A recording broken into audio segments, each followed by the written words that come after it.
여러분 안녕하세요. 백만 국민 대변인 뉴스 인사이다 전수미입니다.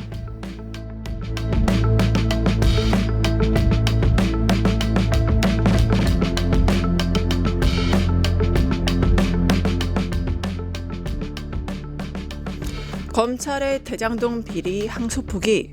그러자 한동훈이 말했죠. 검찰이 자살했다. 정말 웃깁니다. 이미 검찰은 존재 의미를 잃은 조직인데 어떻게 자살을 합니까? 그거는 이미 끝난 조직의 자기 부정일 뿐이죠. 팩트 한번 보겠습니다. 검찰 내부 기준에 따르면요. 구형의 3분의 1 이상 선고 항소 안 합니다. 이번에는요. 훨씬 높았어요. 유동규 7년 구형에 8년 선고, 정민용 5년 구형에 6년 선고. 이건 봐주기 구형을 법원이 바로잡은 겁니다. 그래서 원칙대로 항소 필요 없습니다. 끝난 거예요. 그런데 지금 누가 큰소리 치고 있죠? 바로 그 허위 진술을 강요한 수사 라인입니다. 그들은 배를 갈라서 장기를 다 꺼낼 수 있다고 했죠. 애들 사진 보여주면서 협박까지 했다고 합니다. 여러분, 이게 수사입니까? 아마 조폭도 이렇게까지는 안 할 겁니다. 그리고 또 하나, 이재명 대통령 전혀 관계없습니다. 대통령은 피고인이 아니기 때문이죠. 항소 포기로 얻는 이익 전혀 없어요. 법원도 대통령은 무관하다고 이미 밝혔습니다. 초과 이익 환수요. 법원이 이미 뇌물성 수익 473억 추징했습니다. 나머지 배임 수익은 민사로 회수하면 됩니다. 이거는 결국 검찰의 정의가 아니라 정치 쇼였던 거죠. 조작한 자, 덮은 자, 지시한 자 전부 특검으로 보내야 합니다. 한마디로 검찰이 자살한 게 아닙니다. 한동훈, 바로 당신이 죽인 거예요. 수미사이다. 오늘을 검찰 자살, 한동훈의 타살이다 였습니다.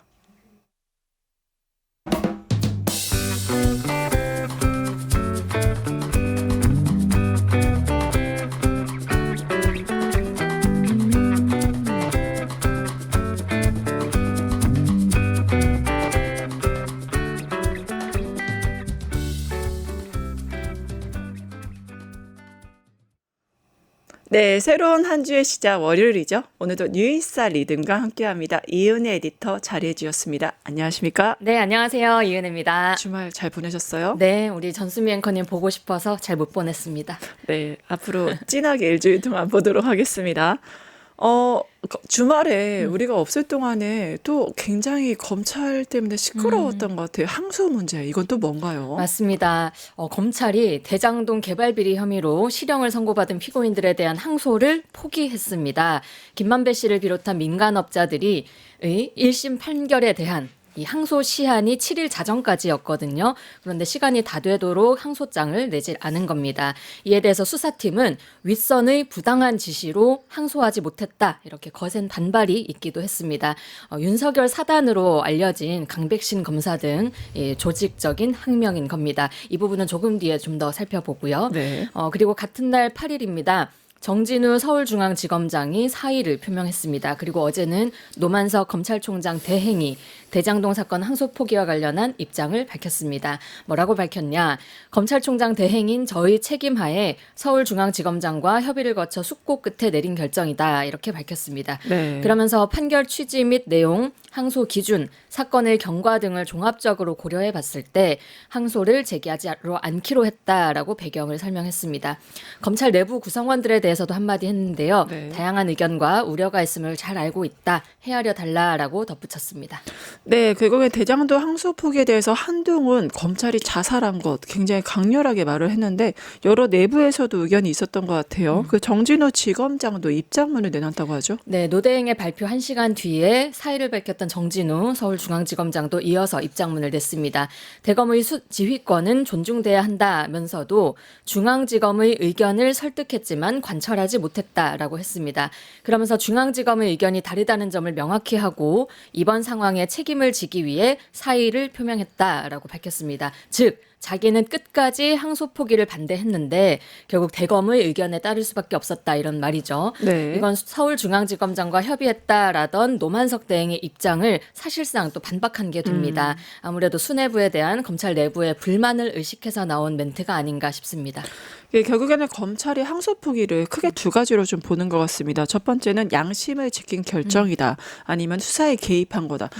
어떻게 봐야 될까요? 네, 일단 여당에서는 이 항소 포기 문제를 무분별한 항소 관행을 자제하기로 한 방침에 따른 거다. 그래서 항소 포기가 아니라 항소 자제라고 규정을 했습니다. 그리고 좀 더 의미를 짚어보자면요.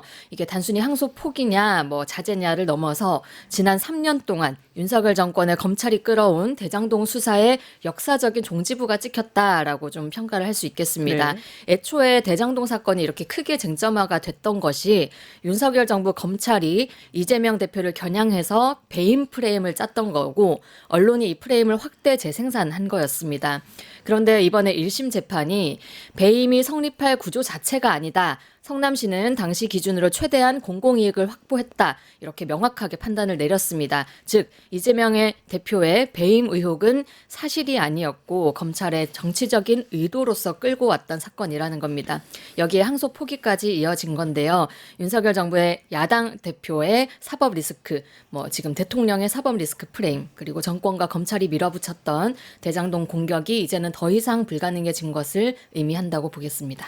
결국에는 이제 장관이 항소 포기에 지시를 했다고 말을 하면서 국민의힘에서는 이거는 윗선의 개입 아니냐 이거 굉장히 뭐 반발을 하고 있고 반대편에서는 이건 친윤 검사의 망동으로서 바로 잡아야 된다 이런 얘기들이 좀 있는 것 같습니다. 네, 검찰이 사실은 항소를 포기할 수밖에 없어 보이는 정황들도 있습니다. 네.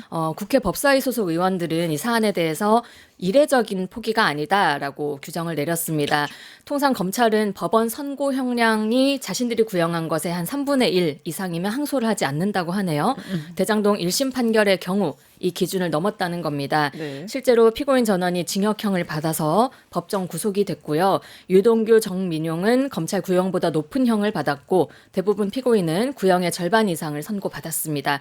그리고 또 하나, 사실 검찰이 항소를 해봤자 2심에서도 이길 가능성이 없다고 판단했던 것도 작용한 것 같아요. 네. 지금 협박, 강요 이런 폭로가 나오고 있는 상황인데 2심이 검찰 편을 들어줄 가능성도 사실상 없는 상황이고 또 2심으로 가면 뭐 수사 기록, 조사 과정, 협박 발언 이런 게 더 파고들게 되는 거잖아요. 네. 이런 걸 막기 위한 방어적 포기를 선택한 걸로도 보입니다. 결국 항소 포기는 우리의 기소가 무리수였고 법적으로 더 가는 건 무의미하다라고 판단한 검찰의 항복 선언이자 최소한의 양심적 선택 이렇게 두 가지로 볼 수 있겠습니다. 결국엔 유동규는 7년 구형에 이제 8년 선고가 됐고 정민용은 5년 구형에 6년 선고가 됐기 때문에 지금 검찰의 봐주기 구형을 법원이 좀 바로 잡았다 오히려 그렇게 봐야 되지 않나 싶긴 맞습니다. 합니다. 또 이제 충격적인 소식이 있었죠. 이거는 수사 방향이 따랐다. 눈물의 나무 폭로. 이건 또 뭔가요? 너무 충격적인 발언이 또 나왔습니다. 대장동 민간 사업자 남옥 씨가 7일에 이 관련 재판에서 한 발언입니다. 2022년 9월 수사 당시에 정일권 부장검사가 네네. 애들 봐야 될 거 아니냐, 여기 계속 있을 거냐, 배를 갈라서 장기를 다 꺼낼 수도 있고 환부를 도려낼 수도 있다, 이런 협박을 했다는 겁니다. 아니 배를 갈랐다. 이거 무서워요. 무슨 조폭 영화 얘기입니까? 그러니까요. 영화에나 나올 법한 이런 장면들이 실제로 있었다는 겁니다. 그것도 국민의 공복인 검찰의 입에서 나왔다는 그렇죠. 점에서 경악할 수밖에 없는데요. 또 담당 검사는 자신이 요구하는 답을 하지 않으면 다른 방에서 조사받던 유동규를 데리고 와서 왜 기억하지 못하냐라고 윽박지르고 결국은 유동규의 진술에 그런 것 같다라고 동조하게끔 종용하기도 했다고 합니다. 즉 검찰이 진술을 강제로 끌어내기 위해서 협박을 동원했고 이 피의자들을 서로 이용하기까지 한 겁니다. 결국 검찰의 기소 논리가 애초에 증거 기반이 아니라 이렇게 협박 짜맞추기 이런 그렇죠. 거였다는 방증을 보여주는 겁니다. 그러니 항소를 할래야 할 수가 있었겠습니까? 예, 검찰의 특유의 수사 기법이 있어요. 저희는 이제 모자이크 기법이라고 하는데 그 사실관계에 전혀 관계없는 걸 짜맞추면 그림은 이미 정해져 있어요. 유죄야 이렇게 하고 사실관계에 전혀 관계없는 걸 짜맞춰서 그 결론을 이루는 그 전형적인 수사기법인데 이번에도 아마 그걸 이용하지 않았나 싶긴 합니다. 그래서 재판장에서 이 자녀 사진 보여주면서 배를 가르겠다. 그렇게 검사가 말했다고 하니까 그러면 그 검사 누구냐 실명까지 좀 물어봤다고 하죠. 네. 그래서 이제는 그 검찰이 수사를 받을 차례다 이런 목소리까지도 나오고 있습니다. 그렇죠. 지금 중요한 게 그래서 검찰이 어떻게 말씀하신 그런 조작적 수사를 가능하게 했냐. 그러니까요. 이게 지금 이제 중요한 문제가 되고요. 피의자 협박, 진술 강요, 유도 신문, 표적 기소, 야당 대표 제거 프레임 이런 모든 것들에 대한 국가 권력의 심각한 남용이 드러난 상황입니다. 그러니 당연히 수사 대상이 돼야 합니다. 민주당 정치검찰 조작대응 특별위원회 소속 이건태 의원은 어제 기자회견 진행했는데요. 남욱의 증언을 기점으로 대장동 사건은 무죄가 확정적이다라고 말하면서 이 증언에 의해 대장동 정치검찰은 수사 대상으로 전환되었다라고 말했습니다. 그리고 다음 주에 법무부를 방문해서 감찰과 수사 촉구 요청서를 제출하겠다고 밝혔습니다. 김병기 원내대표도 기자간담회 가졌는데요. 네. 대장동 사건 그리고 대북 송금 사건에 대해서 국정조사, 청문회, 상설특검을 적극 검토해서 시행하겠다고 밝혔고요. 네. 조작 기소 진상을 국민 앞에 낱낱이 밝히겠다라고 밝혔습니다. 어제 민주당 쪽에 주요 발언 영상으로 준비했습니다. 네. 2022년 9월 당시 정일곤 부장검사가 애들 사진 보여주면서 애들 봐야 할 거 아니냐, 여기 계속 있을 거냐라고 했다. 그러면서 배를 갈라서 장기를 다 꺼낼 수도 있고 환부를 도려낼 수도 있다. 내려가서 곰곰이 생각해봐라 라고 했다. 그날 잠을 한숨도 못 잤다. 검사가 요구하는 답을 하지 않으면 다른 방에서 조사받던 유동규를 데려와서 유동규가 왜 기억하지 못하냐고 힐난했고 검사가 압박하여 어쩔 수 없이 그런 것 같다. 그렇게 생각한다. 라고 협조적인 진술을 했다. 이처럼 남욱의 증언을 통해 대장동 사건 전체가 조작된 기소였음이 드러났습니다. 윤석열 정권의 정치검찰이 조작 기소한 대장동 사건에서 이제 진실의 문이 활짝 열렸습니다. 남욱은 허위 조작 수사에 대한 수사가 개시되면 적극 협조하겠다고 밝혔습니다. 이제 정치검찰은 수사 기소의 주체에서 수사 기소의 객체로 전환이 되었습니다. 더불어민주당 정치검찰 조작기소 대응 특별위원회는 법무부에 강력히 요구합니다. 즉각 남욱을 불러 조작 기소의 전말을 수사하십시오. 대장동 사건을 조작 기소한 정치검찰 전반에 대해 전면적인 감찰과 수사에 착수하십시오. 네, 결국엔 수사 개입이다라고 내부 반발하는 검사들 가만두면 안 될 것 같아요. 맞습니다. 말 그대로 항명이잖아요. 대장동 수사 공판팀이 어제 또 입장문을 발표했습니다. 네. 절차가 마무리돼서 항소장 제출만 남겨둔 상황이었는데 전날 오후 무렵에 갑자기 대검과 중앙지검 지휘부에서 알 수 없는 이유로 항소장 제출을 보류하게 지시가 내려왔다. 그러고는 계속 기다려보라고만 하다가 자정이 임박한 시점에 항소금지라는 부당하고 전례 없는 지시를 해서 결국 제출하지 못하게 됐다. 이런 과정을 다 입장문으로 까발렸습니다. 지금 검찰 부장들과 차장검사 300명이 모인 카톡방이 있는데 네. 여기 내에서도 계속해서 비판 목소리가 올라오고 있다고 하고요. 검찰 내부망 이프로스에도 실명으로 여러 비판 목소리 올라오고 있습니다.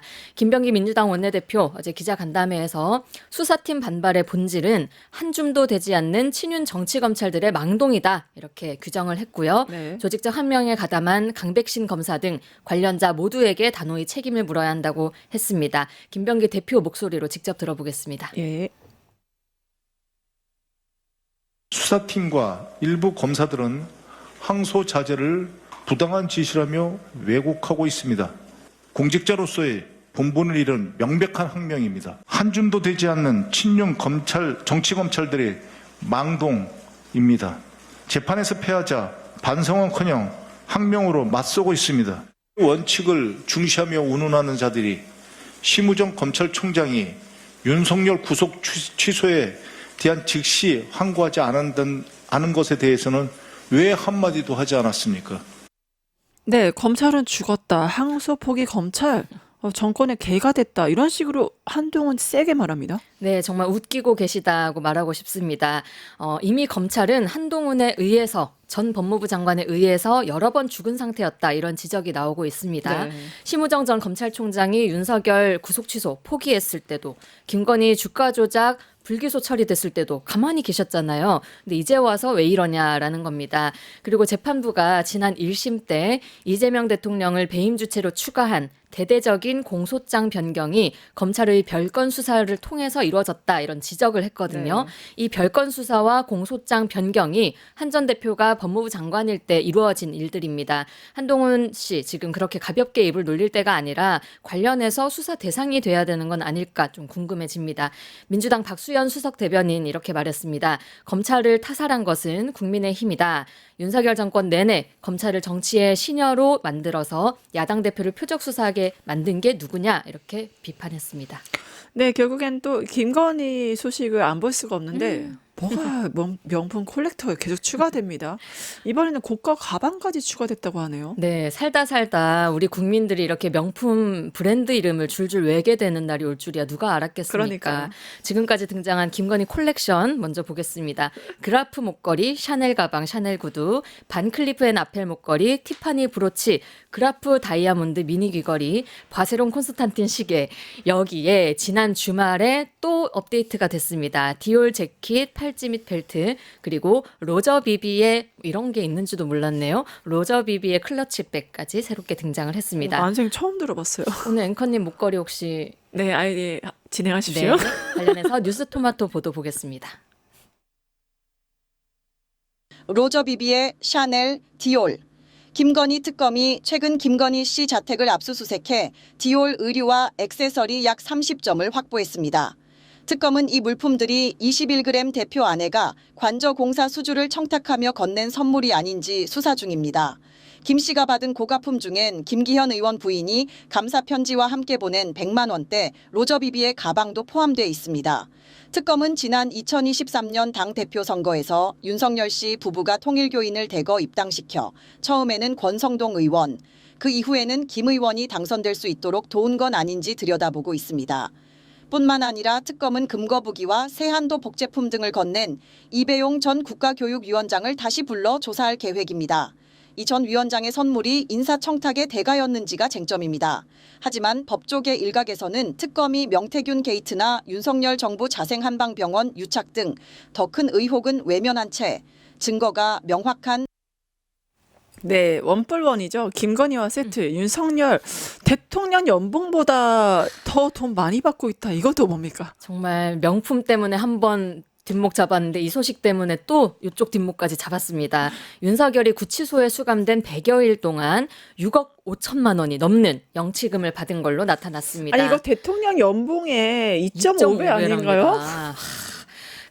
원래 지난 7월이죠. 윤석열이 재구속됐을 때 전한길이며 김근혜이며 영치금 계좌 홍보하면서 뭐 유튜브 올리기도 했었잖아요. 그 영상 잠깐 보고 이어가겠습니다. 네.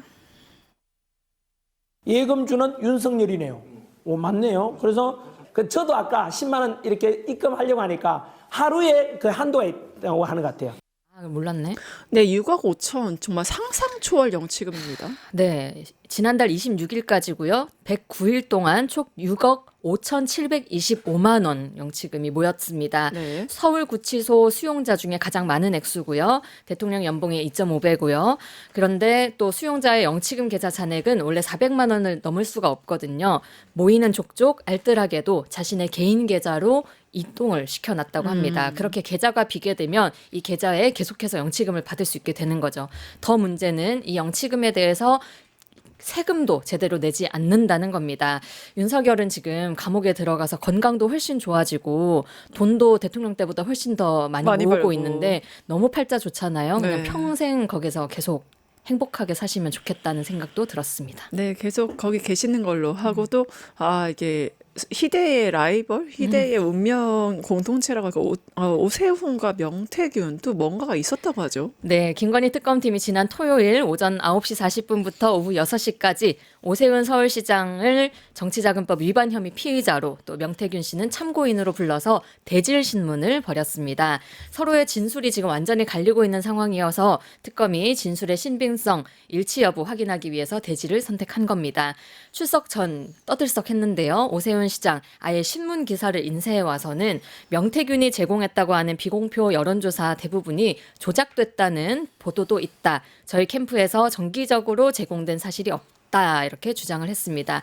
반면 명태균 씨, 오 시장이 대납 지시했다. 그리고 내가 여론조사하고 무슨 상관이냐. 그건 프레임이다. 이렇게 맞섰습니다. 출석 전 그리고 대질신문 후에 두 사람 목소리 직접 들어보겠습니다. 명태균이 우리 캠프에 제공했다고 하는 비공표 여론조사의 거의 대부분이 조작됐다는 경향신문의 기사입니다. 이것조차도 저희 캠프에 정기적으로 제공된 사실이 없다는 게 포렌식 결과 밝혀졌습니다. 제가 여론조사하고 무슨 상관이 있어요. 그거는 프레임을 씌운 거잖아요. 열사체는 난 모른다니까요. 처음에 내가 연결시켜준 거고 분석해준 거밖에 없어요.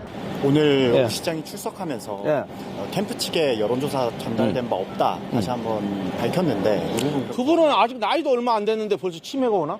역시 대질신문은 잘한 것 같습니다. 공정한 특검의 판단이 있을 수 있다는 그런 기대를 하게 됩니다. 그 강철원 부시장이 진술이 상당히 저가 진술한 거하고 많은 부분이 일치하더라고요. 기억이 안 나시는 부분이 너무 많더라고요.